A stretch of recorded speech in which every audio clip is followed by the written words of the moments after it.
We started with the idea of like doing like a kart racing game, and then it was Rob who came up with the idea of like combining that with vinyl toys. It just seemed like a really good fit. People just customize vinyl toys, and usually everyone starts with the same figure, which is called a platform, and then you're responsible for customizing it and making it as unique as possible. So that really appealed to us. When we talked about sort of the ultimate creativity, it felt weird to immediately throw in licensed characters. And so we talked about, well, who would these characters be?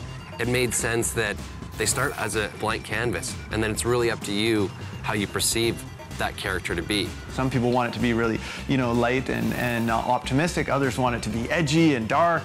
And Urban Vinyl gave, that spectrum. Everybody starts with the same thing, but then you really put your stamp on it, your personality, and so it seemed like a really good fit. You could choose to make them look just like yourself. You could make them look like a monster, whatever you want. Or you can make it look like a piece of art, and it has no concept of eyes or mouth or anything like that.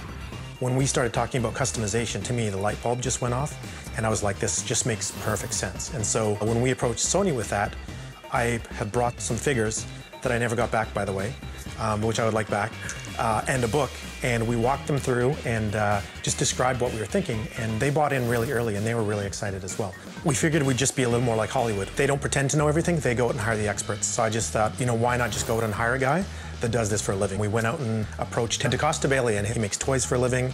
He's a graphic designer. He really helped us massage that base figure. He helped us play with the level of stylization we were looking for. It was just a really good fit. His handle is Chocolate Soup. I focus on character design stuff specifically. You can be attached to particular types of companies. You're in one of their series as one of the artists. That immediately gets your name out there. But if you're able to put out your own piece, it's just like, oh, I had an idea, da-da, there it is. He is this culture, so he helps us keep it real, for lack of a better term. Urban Vinyl was cutting edge. It's not mainstream, but it has this, just like the gameplay, and accessibility. Anyone can kind of pick it up, and they can see a lot of different things with it. You want to make that character sort of edgy, you can do that.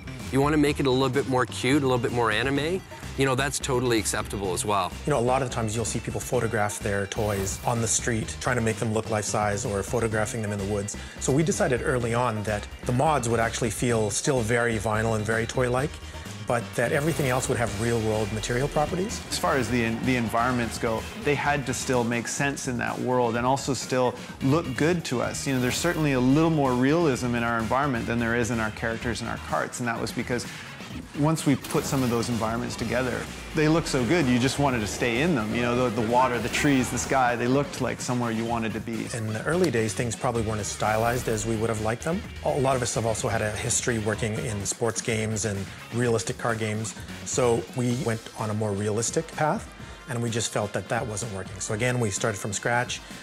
We actually went on a path where everything was made out of vinyl, so the entire world was made out of vinyl, and everything was vinyl and stickers.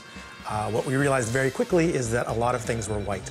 So it was really hard to make an entire world made out of vinyl, covered in stickers, have any focus to it, or not look incredibly white. I worked with Mike Olson to make sure that the bumpers were stubby and that the wheels were fatty and juicy enough. We had a guy from that culture who was like happy. We love the culture, and we buy the toys, we go to the stores, we customize them ourselves. So he was really happy about that. UFG's hit it on the head. They really captured it, right? These kind of underground deals, they always get to the mainstream level, but you're hoping that whoever touches it keeps the essence and that passion alive, right? That's the thing that ModNation Racers brings to the vinyl toy community and crosses over, because there's such a passion from both sides, video game players, toy collectors, that whole idea. So you'd have to be silly to not like it, I think. I mean, who doesn't like racing and goofing around little characters? It's got everything for everyone.